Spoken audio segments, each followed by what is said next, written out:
Olá, pessoal, boa tarde. Um prazer estar com vocês aqui nessa quinta-feira. Eu me chamo Priscila Machado, sou advogada, milito aí na parte de Direito Previdenciário, sou professora aqui do Legale de Direito Previdenciário e sou monitora das turmas de pós-graduação aqui também do Legale. Desde já fica o convite para vocês conhecerem a pós, né, como todos os cursos do Legale, sempre com aquela visão extremamente prática, né, o preço bem baixinho, né, como é comum do Legale.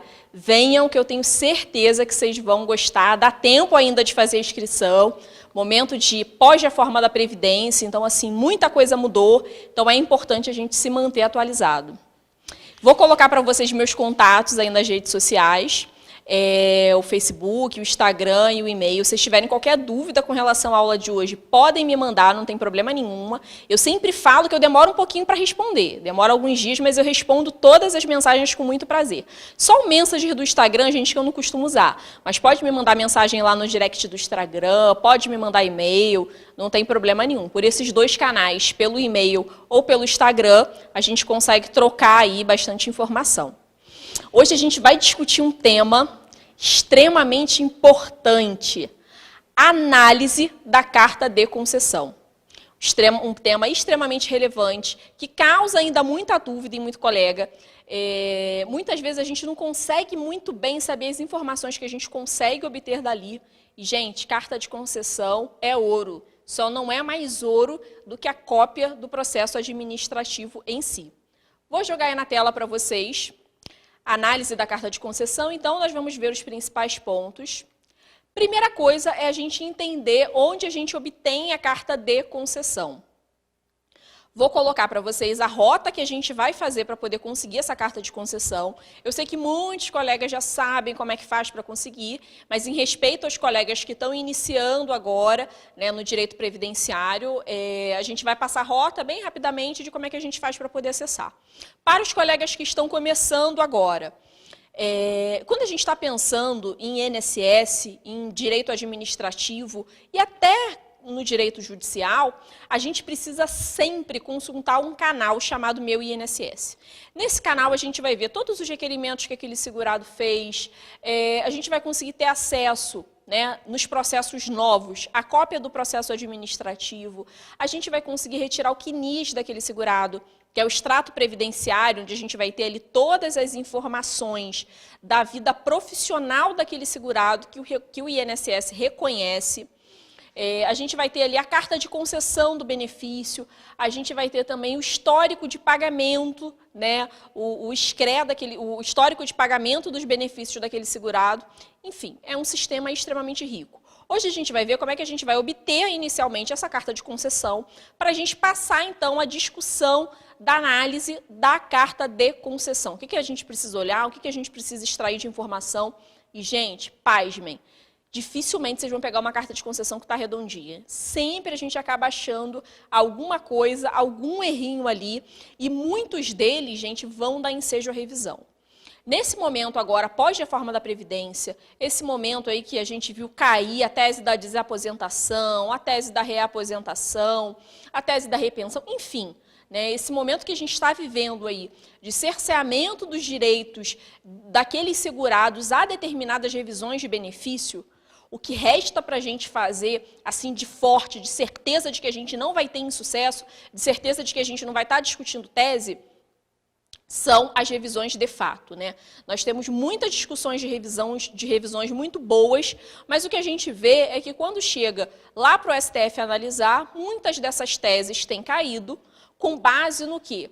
Com base na questão da proteção ao erário, né? Algumas das decisões não trazem isso expressamente, outras já fazem isso de forma clara, mas o que a gente percebe nesse STF de hoje, né, na configuração que ele tem hoje, é que primordialmente está se resguardando o erário. Agora, quando a gente pensa em revisão de fato, em erro fático do INSS, não dá para fugir. Né? Quando a gente pensa em erro de fato, a gente muitas vezes vai conseguir o reconhecimento desse direito, inclusive na esfera administrativa.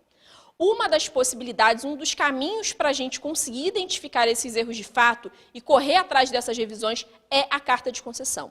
Por isso, é extremamente importante fazermos uma análise minuciosa dela. Depois vocês comentem aí, tenho pensado em fazer um curso de análise de processo administrativo. Depois vocês me deem o feedback de vocês se vocês vão gostar desse tipo de curso. Só que é um curso que é um pouco mais complicado para fazer, porque eu não posso trazer a cópia de um processo administrativo de um cliente aqui para a gente analisar, né? Então, em todas as telas do processo, eu preciso tapar os dados do segurado, número da NIT, filiação, endereço. Então, assim, é um curso que, para produzir o material, demanda muito tempo, né? E, enfim, para a gente falar sobre isso, a gente precisa mostrar as telas. Então, mas eu estou pensando, né? Se vocês quiserem, realmente, eu monto aí, de repente eu tiro um tempinho para poder montar esse material, para a gente discutir a análise da cópia de processo administrativo, que eu sei que vocês também têm muita dúvida nisso, tá bom? Então, vamos lá, gente. Onde é que a gente obtém a carta de concessão?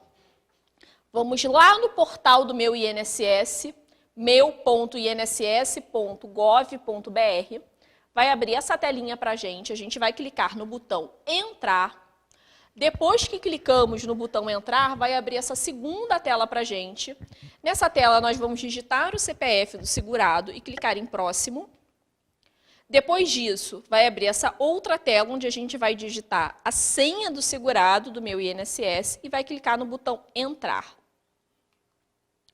Entramos aqui no Meu INSS, já na tela nova. Olha como é que eu estou atualizada. Já tirei a tela nova para vocês, do novo Meu INSS, para vocês verem como é que a gente obtém agora na nova plataforma. Ela alterou, deve ter umas 2 semanas, mais ou menos, né, gente? Acho que tem mais 2 semanas que ela atualizou. Aqui a setinha indica a barra de rolagem. A gente vai descer a barra de rolagem até o final. Meu sotaque carioca, toda hora puxando esse S. Ali na outra setinha, a gente vai clicar ali na carta de concessão. Clicamos na carta de concessão, a gente vai ter aqui, gente, uma relação de todos os benefícios daquele segurado. Vamos começar abrindo esse primeiro benefício, que é essa aposentadoria por tempo de contribuição. Clicamos ali em aposentadoria por tempo de contribuição. Pronto. Chegamos à carta de concessão. Gente, carta de concessão. Essa aula vai ser uma aula muito visual, né? Vocês vão me ver muito pouquinho, gente. Eu adoro vocês, mas vocês vão me ver pouco. A gente vai precisar usar muito, né, esse recurso audiovisual, né, com o som da voz no fundo, para eu poder conseguir guiar vocês ali na questão da análise, né, o que vocês precisam olhar. E aí eu fui colocando o material todo com setinha para poder facilitar aí essa nossa discussão. Chegamos na carta de concessão. Primeira coisa que a gente precisa conferir: se o nome do segurado está certo, se a NIT daquele segurado está ok. A gente tem segurado que pode ter mais de uma NIT, né? Então ali a gente vai ter a NIT principal, né? Vamos conferir também ali o número do benefício do nosso segurado para ver se está batendo com o número do benefício que consta lá na cópia do processo administrativo. Vamos olhar também com muita atenção, já vamos ver o porquê, a data de concessão do benefício, o tipo de benefício requerido. Por que é importante a gente olhar o tipo de benefício que está na carta? Eu já peguei um caso, gente, que era uma aposentadoria, não lembro, aposentadoria por idade, tempo de contribuição. Quando eu abri a carta, tinha sido gerada uma aposentadoria, sei lá, por invalidez. Era um outro tipo de benefício. Estava errado. No PA estava tudo certinho. Só que na hora de, enfim, lançarem ali na carta de concessão, alguém clicou em algum lugar errado e o benefício foi emitido com a carta de concessão errada, o cálculo foi feito com base nos dados errados. Então, vamos sempre conferir ali se a indicação do benefício está certa. Vou jogar na tela para vocês. Então, ali em vermelho, os temas iniciais para a gente observar, né? Nome, número de benefício. Ali, gente, vocês vão ver que tem escrito assim, APS, 2.21.0. Essa numeração é o número da agência do INSS onde esse benefício está sitiado, tá? Onde ele está lotado, esse benefício. Ao lado já vem o nome, ó, Agência da Previdência Social, São Paulo, Vila Maria. Então, quer dizer, esse benefício ele está sendo administrado, gerido por essa APS, por essa Agência da Previdência Social. Logo abaixo, eu coloquei ele para vocês indicando aposentadoria por tempo de contribuição. Então, esse é o tipo de benefício. Como eu disse para vocês, sempre observem, porque eu já peguei um erro desse. E aí depois, gente, que você fala para o segurado o seguinte, você pega lá uma carta de concessão que está dizendo, sei lá, R$4.000, só que está errada. Depois, para você explicar para aquele seu segurado que, na verdade, era outro benefício, que estava calculado errado, que, na verdade, ele vai ter direito a receber só 2.000, É complicado, gente. Dependendo do cliente, é difícil você conseguir colocar isso na cabeça dele. Então, sempre analisem isso. Parece besteira, mas é porque, como eu já tive um caso desse, eu sei que é relevante a gente atentar para isso. Vou jogar aí na tela de novo.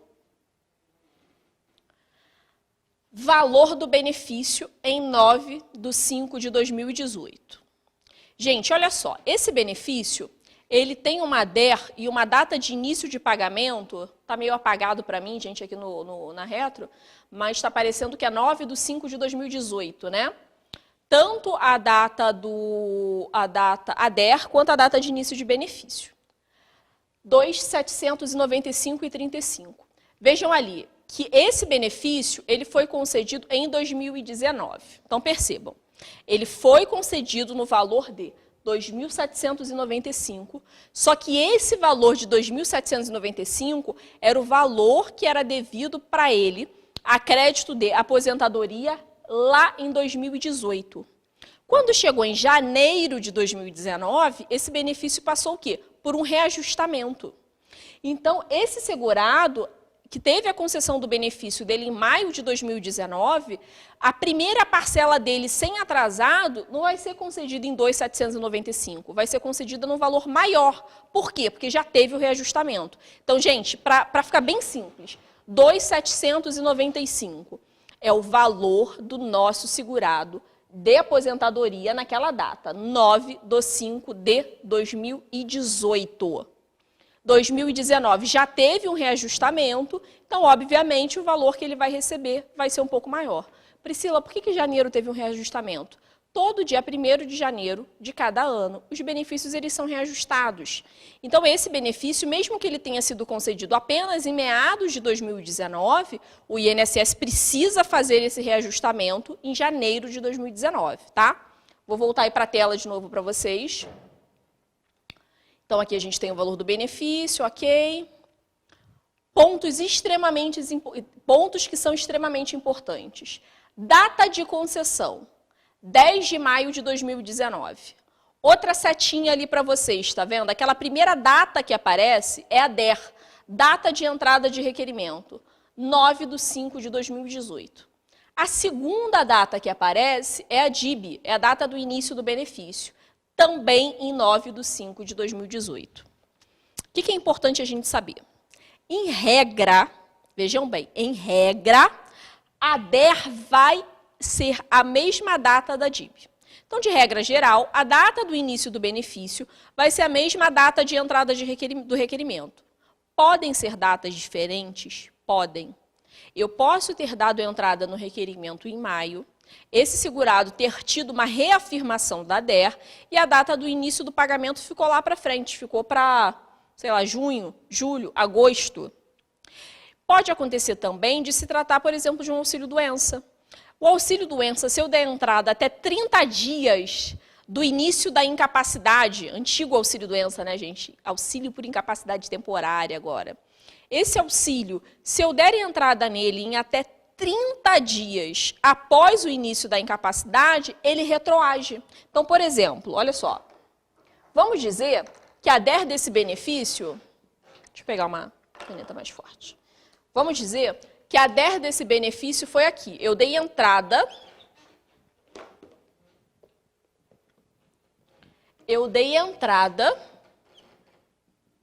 nesse auxílio-doença no dia 20 de janeiro de 2019.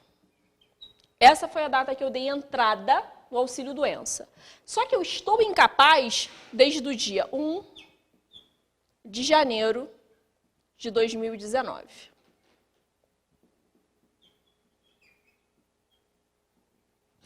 Passaram-se mais de 30 dias entre essas datas? Não, porque a gente tem 19 dias. Nesse caso, gente, a data do início do pagamento, né, se a gente vai pensando aqui no contribuinte individual, tá? O segurado DCI, contribuinte individual. A data lá do início do pagamento desse segurado, ele vai ser dessa data da entrada do requerimento? Não, ele vai retroagir lá para a data da incapacidade desse segurado.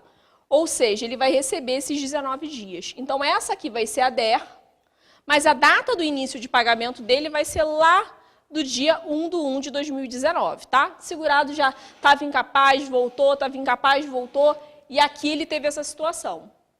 Ele deu entrada no dia 20 de janeiro, mas prova que nesse último pedido ele já estava incapaz desde o dia 1º de janeiro. Então, na verdade, a DER dele vai ser 20 de janeiro de 2019, mas a data de início de pagamento vai ser lá em 1/1 de 2019, né? Inteligência lá da Lei de Benefícios, Lei 8.213. Vou jogar aí na tela de novo para vocês. Agora, percebam, nesse caso, ok, a DER é igual a DIB, mas a gente tem uma outra data aqui que é importante, que é a data de concessão desse benefício. Qual é a data que está indicando ali para a gente como a data de concessão? Então, ó, aqui ele deu entrada, DER. Essa DER, gente, vou voltar para cá para mostrar para vocês, essa DER aqui é a mesma data da DIB. Ok? O benefício foi concedido aqui, data da concessão.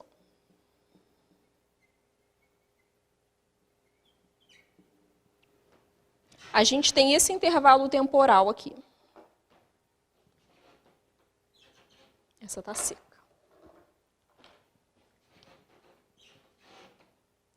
Passaram-se aqui, entre o pedido, aqui foi no dia 9/5 de 2018, desculpa, gente, com o celular. Aqui a data de concessão foi 10/5 de 2019. A gente teve aqui, gente, um lapso temporal de 1 ano. Exatinho 1 ano, né? Engraçado. A gente teve um lapso temporal aqui de 1 ano. A instrução normativa, ela vai dizer para a gente o seguinte, até a data do despacho daquele benefício, até essa data, pode ser reafirmada a DER. E se aquele segurado tiver direito a uma concessão de um melhor benefício, ele pode requerer a concessão do melhor benefício que ele adquiriu ao longo desse tempo. Então, vamos dizer que aqui, quando ele deu entrada, ele pediu, lembrando da aula de ontem, uma aposentadoria por tempo de contribuição, só que aqui, quando ele requereu, ele tinha os 35 anos de tempo de contribuição, mas ele só tinha 95 pontos. Então, o segurado homem tinha direito à concessão do benefício, porque ele já tinha os 35 anos de tempo de contribuição, mas ele não tinha completado a pontuação para poder fazer o afastamento da incidência do fator. E aí, 2018, acho que era até 95 mesmo, vou colocar aqui 94, pronto, que aí não tem erro. Ele tinha 94 pontos. Perfeito? E aí ele não conseguia afastar o fator previdenciário. Só que quando esse benefício foi concedido, esse segurado ele já tinha 36 anos de tempo de contribuição, já tinha ali mais 1 ano de idade, então aqui nessa data ele tinha os 96 pontos. Então o benefício dele, que era para ser de R$5.000, aqui teve a incidência do fator previdenciário e seria concedido no valor de R$2.500, porque o fator dele era 0,5. Só que o que acontece? Nessa data, ele já tinha fechado a pontuação. E aqui, gente, não ia incidir fator. Então, em vez do benefício dele ser concedido em R$2.500, ele seria concedido em R$5.000. Olha a diferença. E aí a IN vai trazer para a gente essa questão da data do despacho do benefício, para a gente fazer a reafirmação da DER, e a data do despacho do benefício para a gente buscar aí a concessão do melhor benefício para esse segurado. Aqui ele não tinha concessão de menor benefício? Tinha. Agora, gente, a IN fala a data do despacho do benefício. A data do despacho do benefício, em todos os casos que eu parei para poder analisar, fazer esse comparativo, bate exatamente com a data da concessão. Então, a data da concessão, em regra, é a data do despacho. Então, até esse dia, eu posso requerer a concessão de um benefício melhor. Então, o que eu vou fazer? Recebi lá o aviso do INSS de que aquele benefício foi concedido do meu segurado. Eu posso recalcular o benefício para a data do despacho, que, como eu disse para vocês, em todos os casos que eu peguei, equivale à data da concessão, né? A gente confere isso geralmente como? Pega a cópia do processo administrativo, a gente vai ver a data do despacho. Todos os casos que eu analisei, a data do despacho estava batendo com a data da concessão. Recalculamos. Quando a gente faz o recálculo, se nessa data esse segurado tivesse direito a um benefício melhor, a gente pode pedir aí a aplicação de uma revisão para reanálise daquele benefício, dizendo o seguinte, olha, aquele servidor, na hora que ele foi analisar esse benefício para então fazer a concessão, ele deveria ter oportunizado para aquele segurado escolher. Escolher se ele preferia receber 1 ano de atrasados, ou seja, R$ 2.500 cada um desses meses, ou se ele preferia reafirmar a DER. Porque se ele reafirma a DER aqui para essa data, gente, ele perde o direito aos atrasados. Perfeito? Então, aqui ele pediu o benefício. Tinha direito? Tinha direito. Com a incidência do fator. Ao longo desse tempo, ele cumpriu o requisito para a concessão de um benefício melhor. Data da concessão, conseguiu um benefício que era o dobro. Posso pedir para que a DER seja reafirmada para cá? Posso. O que vai acontecer? Esquece os atrasados. A gente vai discutir aqui que esse valor, esse benefício vai ter que ser concedido no valor de 5 mil, mas acabou atrasado. E aí você pode, né, enfim, fazer um contrato com o seu segurado exatamente com base nisso, né? Você fez lá a análise, viu que ele tem direito a essa concessão, você precisa pedir aí a tua remuneração em números de benefícios, enfim, em alguma outra forma que não apenas os atrasados, porque aqui, se a gente optar por fazer dessa forma, não vai gerar. Então, olha a importância da gente entender essas datas, né? A gente entender ali qual é a data que equivale à data do despacho dentro da carta da concessão, dentro da carta de concessão, que seria essa data da data de concessão desse benefício, e olha a importância da gente fazer esse recálculo. Eu já peguei alguns casos assim, tá, gente? Que a diferença dava praticamente o dobro, realmente. Porque o INSS tem demorado tanto, gente, tem segurado, que às vezes passa lá no escritório pedindo para fazer mandado de segurança, que o processo está parado há mais de 2 anos. Gente, processo de concessão de aposentadoria parado há mais de 2 anos. Você tem noção de como é que a situação daquele segurado evoluiu, melhorou, alterou ali durante aquele tempo? E se você recebe um segurado numa situação dessa, que já está muito tempo esperando a concessão do benefício para você entrar com mandado de segurança, vende um outro serviço para ele, gente. Vende um serviço de recálculo. Vende um serviço para ele para você analisar qual é o melhor benefício dele ao longo aí desse tempo, se era lá na data que ele deu entrada ou agora, para você oportunizar a ele essa melhor opção. Lembrando sempre que quem escolhe isso, gente, não é a gente. Quem escolhe isso é o segurado, ou seja, ele é que tem que decidir naquele caso concreto se é mais interessante para ele receber os atrasados ou se é mais interessante para ele fazer o quê? Receber um benefício de valor maior, tá? Vou jogar aí na tela para vocês de novo, para a gente ver a próxima telinha.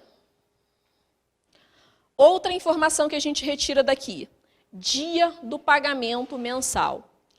5º dia útil. Isso significa que todo dia 5º dia útil, em regra, ele vai estar recebendo ali o valor do benefício dele. Priscila, isso quer dizer que os atrasados vão ser liberados nessa data? Não, gente.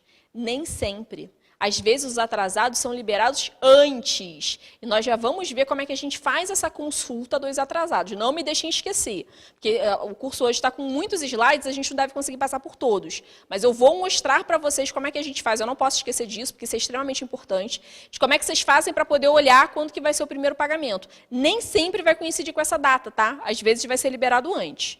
Vou jogar aí na tela para vocês. Liberado antes, que eu digo, os atrasados. Então, ok, dia de pagamento mensal. Outra informação importante, endereço do banco de recebimento. Volta e meia vocês me perguntam onde é que faz para ver o endereço. Está aqui, na carta de concessão. O banco que vai pagar ali, ó, Banco do Brasil, endereço do Banco do Brasil.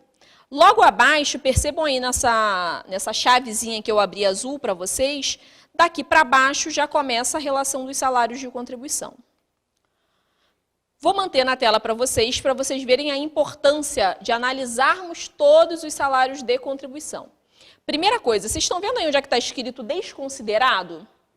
Gente, o que é desconsiderado? Priscila, tem lá um monte de salário de contribuição do meu segurado que está tudo desconsiderado. Por que o INSS não considerou? Antes da reforma, como é que era feito o cálculo, gente? Lembra? A aula de ontem nós falamos muito sobre isso. Antes da reforma, o cálculo do salário de benefício era feito com base nos 80% maiores salários de contribuição. E nós excluíamos os 20% menores salários de contribuição. Esses que estão constando aqui como desconsiderados são exatamente esses 20% que o INSS está descartando, tá? Informação importante, mas não é isso que eu quero mostrar para vocês ali na relação de remunerações. Gente, tem muito erro. Acontece muito da gente ver salto, de você ver que o segurado ele trabalhou na empresa de 2000 até 2010. Quando você vai ver as contribuições do segurado mês a mês, ali pela carta de concessão, às vezes você percebe uns saltos, assim, recolheu até 2006, de 2006 até 2008 não teve nenhum recolhimento, voltou a recolher em 2008, continuou recolhendo. A gente tem algumas possibilidades aí, tá? Não dá para a gente discutir as possibilidades aqui hoje, que não é o objetivo da aula de hoje, mas a gente tem algumas possibilidades para esse salto de recolhimento. Possibilidade 1. Muito raro, mas eu já peguei, por incrível que pareça, alguns casos, gente, nessa situação. Licença não remunerada em empresa privada.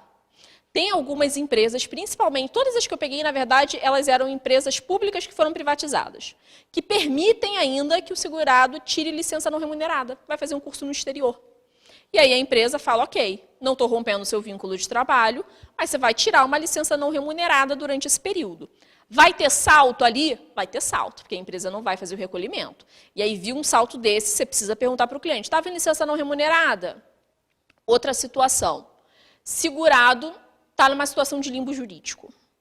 O segurado, o médico dele diz para ele o seguinte, você está incapaz para o trabalho. Você não tem condições de voltar a trabalhar. O médico da empresa fala a mesma coisa, olha, você não pode trabalhar. Vai para o INSS. Aí ele chega lá, bate na portinha do INSS. O INSS fala, imagina, rapaz, você está super forte, super capaz para o trabalho, pode bater um monte de laje aí que você está 100%. O que acontece nessas situações? Às vezes o segurado fica afastado 4, 5, 6 meses e não tem o reconhecimento do INSS da concessão do benefício. Então, a gente pode ter ali também um salto, né? Um intervalo de tempo. Como é que a gente faz para resolver essa questão, discutir esse período sem salário? Aí é uma discussão de limbo jurídico que eu vou deixar lá para a doutora Ariovânia, professora aqui da Casa de Direito do Trabalho, que costuma falar muito, entende muito de limbo jurídico previdenciário. Estou para fazer, inclusive, uma aula com ela sobre a perspectiva previdenciária e do trabalho, quando a gente tem aí essa situação de limbo jurídico. Estava até falando com uma amiga de Instagram ontem exatamente sobre isso, né? O Instagram, a gente tem muito isso, né? Aproxima as pessoas, a gente conhece, acaba conhecendo pessoas de várias partes do mundo, fiz muitos amigos ali. Enfim, vamos voltar aqui para a aula. Então, essa é a segunda situação de limbo jurídico. Terceira situação, a empresa não recolheu. O segurado trabalhava na empresa, a empresa passou por alguma dificuldade financeira, não tinha como pagar, não pagou. Por isso que tem esses saltos ali de recolhimento. Acontece? Acontece. Eu só peguei saltos nessas 3 situações, tá? E aí você liga para a empresa sempre fala que é erro, né? Nossa, doutora, foi erro lá do contador que fez besteira, não lançou, aquela coisa toda. Mas eu já peguei aí essas 3 situações, tá? Quando a empresa não fez o pagamento, assim, não é uma situação de limbo jurídico, não é uma situação de afastamento de licença não remunerada, o que vai acontecer? O INSS ele vai contar esse período como tempo de contribuição. Em regra, né? Se você fizer um requerimento direitinho, ele vai contar. Só que se o INSS contar esse período como tempo de contribuição, ali na tua carta de concessão, você vai ver o recolhimento do mês, valor, um salário mínimo. Aí você pega um segurado que estava lá recolhendo 5 mil, 5 mil, 5 mil, 5 mil, você vê um intervalo escrito assim, 998, 998, 998, 998. O que significa isso? Que aquela empresa, que aquele segurado estava trabalhando, estava tendo suas contribuições, durante um determinado período de tempo, a empresa não recolheu, O INSS reconheceu esse tempo de contribuição, mas considerou como um salário mínimo aqueles recolhimentos. E aí a gente precisa fazer prova da remuneração real daquele segurado naquele período, pedir uma revisão para poder alterar esses salários de benefício. E pode aí ter alteração significativa. Eu já tive segurado lá com alteração de 32% no valor do benefício, só com isso, ó, de salário de contribuição errado. Vou jogar aí na tela para vocês. Olha, nesse caso aí eu marquei para vocês com essa marcazinha verde. Está um pouquinho apagado, mas olha, a gente sempre vê de baixo para cima, tá? Os meses eles vão crescendo sempre de baixo para cima. A ordem é decrescente. Vamos começar de baixo para cima. Então, a gente tem aqui contribuição 18. Mês de maio, vamos subindo, subindo, subindo, né? Contribuição 12, novembro de 2016, vamos subindo, subindo. Olha só. Contribuição 11, dezembro de 2016. Contribuição 10, março de 2017. Está faltando aqui janeiro, está faltando fevereiro. Depois de março de 2017, vai para abril, vai para maio de 2017, falta abril. Depois de maio, vai para agosto, falta junho, julho e agosto. Percebam os saltos que nós temos ali nas contribuições desse segurado. Viu isso? Precisa entender com o segurado qual é a situação real. Tá? Se ele trabalhava na empresa, a empresa não recolheu, o problema é da empresa e do INSS, você vai fazer prova da remuneração dele naquele período, vai pedir uma revisão para contar esse tempo e também contar os salários de contribuição desse período. Vou jogar aí na tela para vocês novamente, para mostrar que, nesse caso, esse segurado, ele tinha ali aposentadoria por tempo de contribuição. Nesses intervalos desse meu cliente, no meu caso, esses afastamentos eram recebimento de auxílio-doença. E aí, gente, a gente entra na seguinte situação. Auxílio-doença intercalado entre contribuição. O INSS precisa contar? Precisa contar. O INSS precisa reconhecer aquele tempo como tempo de contribuição? Precisa reconhecer.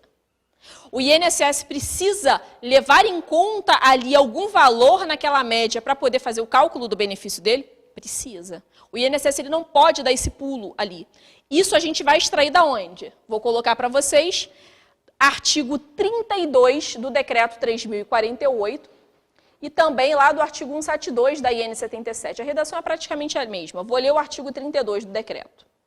Se, no período básico de cálculo, o segurado tiver recebido benefício por incapacidade, considerar-se-á como salário de contribuição no período o salário de benefício que serviu de base de cálculo da renda mensal. Ou seja, o INSS podia ter pulado aqueles meses? Não. Ele tinha que ter considerado ali o quê? O salário de benefício daquele segurado. Então, dá para buscar revisão? Dá para buscar revisão, tá?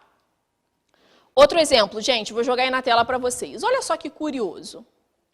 Remuneração do segurado, olha lá, 19, 4 mil e pouco.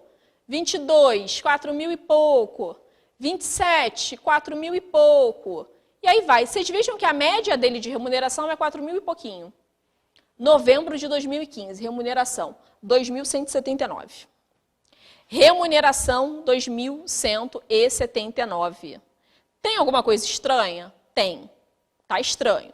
Esse foi, eu peguei lá rápido, mas eu tenho exemplo, gente, de segurado que tem ali ó, um ano assim, de contribuição de R$100, R$200, R$300 e a pessoa recebia 3 mil, 2 mil. Liguei para o segurado. Vem cá, achei aqui estranho. Tem algum motivo? Você faltou, coisa e tal? Não, doutora, me trouxe o contra-cheque, 4 mil e pouco. Liguei para a empresa, para entender o que tinha acontecido. Ah, doutora, lançaram errado. Foi um erro de lançamento. Nessa empresa eu até acho que foi erro de lançamento mesmo. Porque esse segurado, ele tinha outros meses que ele tinha também essa diferença, mas eram muito poucos. Então, assim, me pareceu que não foi uma má índole da empresa, não. Foi erro realmente de lançamento. Então, assim, vamos ficar atento. Né? Porque, como eu disse para vocês, eu já peguei caso do salário da pessoa receber valor super alto, chega ali, R$100, R$200, R$300, e aí, gente, por muito tempo, por muitas vezes, né, e você vê isso acontecendo com mais de um segurado da mesma empresa, a gente até entende que teve ali realmente, de fato, uma má-fé. Então, confiram, porque isso vai reduzir a base de cálculo do salário do seu segurado. Vou jogar para vocês aí na tela outras observações importantes da carta de concessão. 278, Ali a setinha vermelha ali em cima, é o número de meses. O número de meses que foi utilizado no cálculo desse benefício. Quando a gente olha aqui para essa segunda seta embaixo, tem assim, tempo de contribuição. 36 anos, 5 meses e 13 dias. Primeira dúvida. Priscila, 36 anos, aí esse período de 5 meses e tantos dias, dá o equivalente a mais ou menos os 448 meses. Por que só tem 278 meses na base de cálculo dele? Porque, gente, o cálculo é feito com base em quê? Nas contribuições a partir de julho de 94. Daí surge, inclusive, a discussão da revisão da vida toda. Ué, mas eu não posso considerar esses outros quase 200 salários de contribuição que ficaram lá atrás? E se esses outros 200 salários de contribuição forem super altos e forem majorar o valor do benefício desse segurado? Essa é exatamente a discussão da revisão da vida toda, tá? Mas aqui nesse caso, estamos levando em conta, na base de cálculo, apenas 278 meses. Por quê? Porque está sendo calculado a partir de julho de 94. Todas as outras contribuições desse segurado eram o quê? Anteriores a essa data. Vou jogar na tela aí de novo para vocês. Outra discussão. Tempo de contribuição. Sempre confira. Possibilidade de afastar o fator previdenciário, direito adquirido, enfim. Gente, 36 anos e 5 meses. Você precisa analisar se o seu segurado ele tinha de fato esse tempo. Porque às vezes o segurado tinha mais tempo e ali está errado. Peguei uma ou duas vezes, acho que 2 vezes, na verdade. Carta de concessão indicando, sei lá, 38 anos, quando chega aqui estava 34, 35, enfim, estava uma quantidade de anos diferente. Muito raro acontecer, até porque geralmente, agora o sistema então que está linkado, mais raro ainda disso acontecer, mas confiram se está certo. Não só com suas contas, como na contagem que o INSS, né, entendeu como devido ali na cópia do processo administrativo. Tá? Então, aqui, meu segurado tem 44 anos de tempo, ali está indicando 36, opa, possibilidade de revisão. Perfeito? Vou jogar aí na tela para vocês novamente. Percebam, gente, que aqui onde está essas duas setas se encontrando, a gente tem logo acima ali o cálculo do fator previdenciário, que é essa fórmula monstro aí. Né, essa fórmula aí, ela vai ser utilizada para fazer o cálculo do fator, o fator vai estar dando, nesse caso, 0,6, tá? Vou manter na tela para vocês, para nós olharmos aqui, para baixo, outras informações importantíssimas. Média dos 80% maiores salários de contribuição, 4.628. Renda mensal inicial, na parte de baixo, 2.795. O que isso indica, gente? Percebam que a média está dando um valor e a renda mensal está dando outro. Isso indica que tivemos a aplicação, nesse caso, de uma aposentadoria por tempo de contribuição antes da reforma. Isso indica que a gente teve a aplicação do fator previdenciário. Priscila, você é louca. Não preciso fazer essa conta para ver que um está maior do que o outro, não preciso olhar lá para baixo.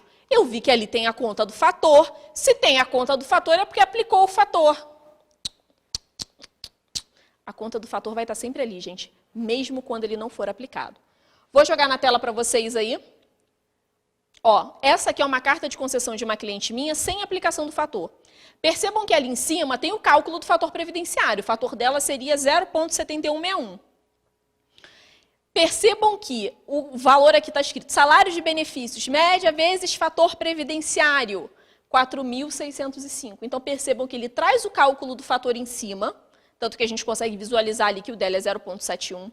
Perceba que aqui embaixo ele fala que o salário de benefício vai ser a média vezes o fator, mas quando a gente faz a conta, não é. Olha a segunda marcação que eu fiz, a segunda seta, média, 4.600. Terceira seta, RMI, 4.600. Teve aplicação de fator aqui, gente? Não teve aplicação de fator. Esse caso, essa segurada, ela fez a pontuação antes da reforma, afastou a incidência do fator previdenciário.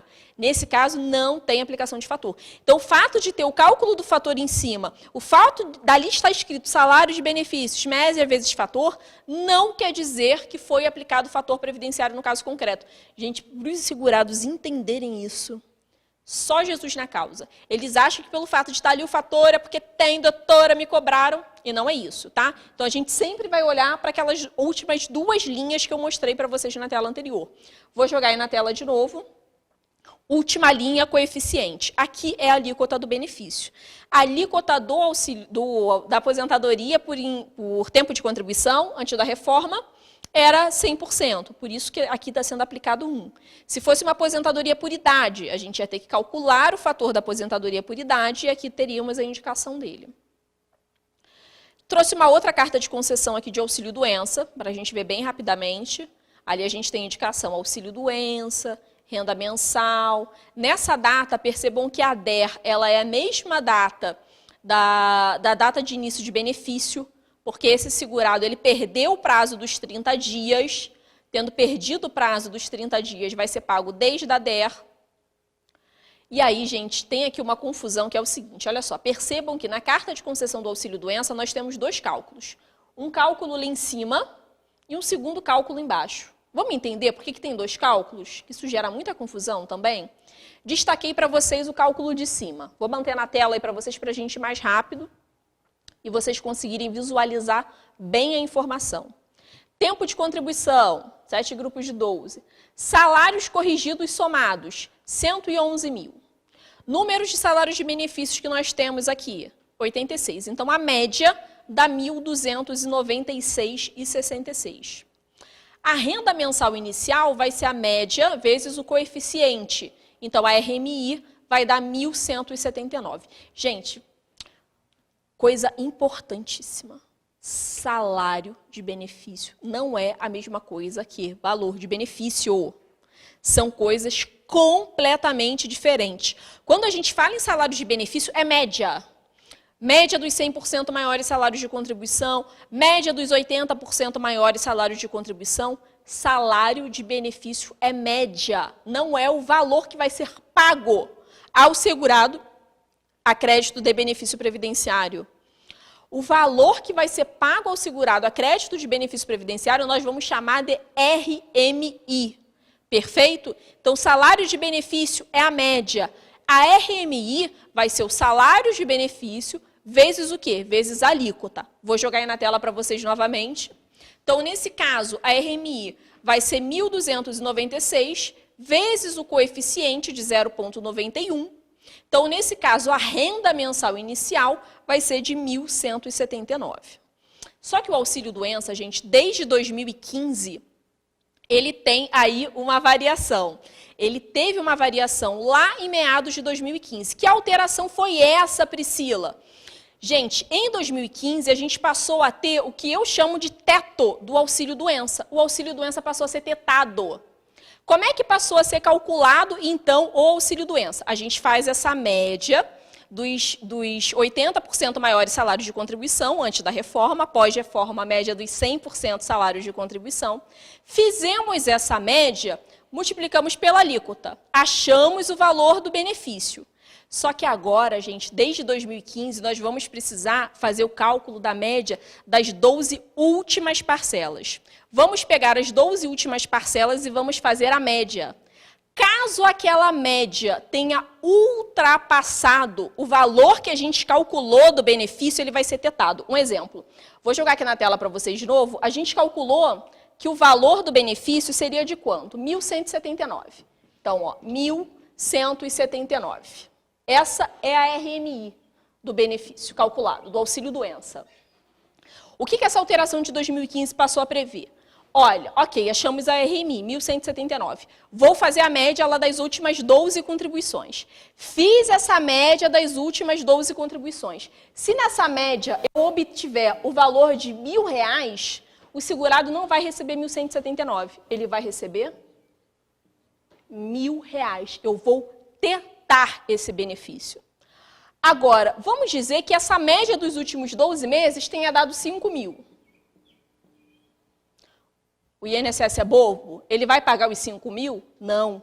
Se a média dos últimos 12 ultrapassar o valor da minha RMI, o que vai acontecer é que eu vou, então, ter direito a receber o valor da média. Ou seja, ficou abaixo da média, eu teto. Ficou acima da média, vou receber o valor da RMI. Vou jogar aí na tela para vocês. Então, essa primeira parte do cálculo, ele vai calcular exatamente isso. Aí nós vamos perceber ali que o nosso segurado tem ali uma RMI de 1.179. Nessa segunda parte do cálculo... eu não coloquei para vocês, gente, perdão. Não, coloquei sim. É porque eu coloquei aqui o artigo da alteração. Está lá no parágrafo 10, artigo 29 da Lei de Benefícios. Na segunda parte do cálculo, percebam o que vai ser feito. A gente vai calcular ali as 12 últimas contribuições, vamos fazer a média. Quanto que deu essa média? 1.673. 1.673 é superior a 1.179? É superior, então eu vou pagar 1.179. E se fosse menos, ia pagar o valor da média dos 12. Perfeito? Vou jogar aí na tela para vocês para a gente ver um outro benefício, um outro erro comum. Auxílio reclusão. Auxílio dos manos. Auxílio reclusão e também a pensão por morte. A gente vai ter aqui, antes da gente entrar na questão do cálculo do valor do benefício, nós vamos ter esse outro espacinho aqui. Vai abrir essa aba para indicação dos dependentes. Aqui a gente vai ter quem são os dependentes, tanto na pensão por morte, quanto também no auxílio reclusão. Então, aqui abre essa nova aba. Mas não é isso que eu queria mostrar para vocês, não. O que eu queria mostrar para vocês é isso aqui. Olha só. Percebam que a carta de concessão vai trazer os benefícios, o que foi calculada, como tendo última remuneração desse segurado, o mês de abril de 2012. Então, ele calculou como última remuneração o mês de abril de 2012. Esse segurado, gente, ele trabalhou até meados de 2016. Ele só foi preso em 2017, salvo engano. Né? A gente tem lá pela data da concessão. Esse segurado, ele trabalhou em 2016. Trouxe aqui até para vocês, vou jogar aí o CNIS dele. Ó, ele trabalhou ali em 2016, 2015, 2014. Mas olha aqui. O INSS só considerou para fazer a média dele até 2015. A partir de 2012. Valor do benefício, 2.418. Está faltando aqui, gente, 4 anos de recolhimento. Esse segurado desde 2012 que ele trabalha na mesma empresa. 4 anos de recolhimento. O que aconteceu com o valor desse benefício? Foi lá para baixo. Esse benefício era para ter sido calculado com um pouco mais de R$4.000 o valor desse benefício. Então, o que surge aqui? Possibilidade de revisão. Que a gente achou aonde a gente achou na carta de concessão. Eu não tinha feito esse cálculo. Chegou lá, né, na demanda do dia a dia, a gente deu entrada, tocamos o processo. Quando fomos olhar, opa, tem alguma coisa estranha. Fomos ver, calculamos, então, o valor do benefício e, realmente, uma diferença extremamente significativa, tá? E aí, outra dúvida que vocês muito me perguntam. Data do primeiro pagamento. Gente, seguinte, data do primeiro pagamento não vem na carta de concessão. Como assim, Priscila? Você falou para mim lá, que naquele exemplo que você deu era 5º dia útil. Gente, aquilo ali é a data de recebimento mensal do segurado. Mas pode acontecer dos atrasados serem pagos antes daquela data. Várias vezes eu tenho segurado que tem lá a data de concessão do benefício, como, sei lá, dia 2. Todo dia 2 ele vai receber o benefício. Pagamento, o primeiro seria, por exemplo, dia 2 de março. Data do pagamento dos atrasados, 18 de fevereiro. Então, eu vou ter essa informação na carta de concessão? Não vou ter. A gente vai ter essa informação consultando o extrato de pagamento do benefício. Eu vou mostrar para vocês aqui como é que a gente faz essa consulta. Eu, Priscila, sempre coloco um mês antes da data que está indicada como data de início do benefício. Por que um mês antes? Priscila, toque, gente. Eu sou uma pessoa que tem muitos toques. Vocês não têm ideia. Eu tenho toque de posição de computador. Enfim, eu sou uma pessoa de toques, eu tenho vários. E um dos toques que eu tenho é esse. Eu sempre coloco um mês antes. Mas a gente pode colocar ali sempre o mês da data do início do benefício.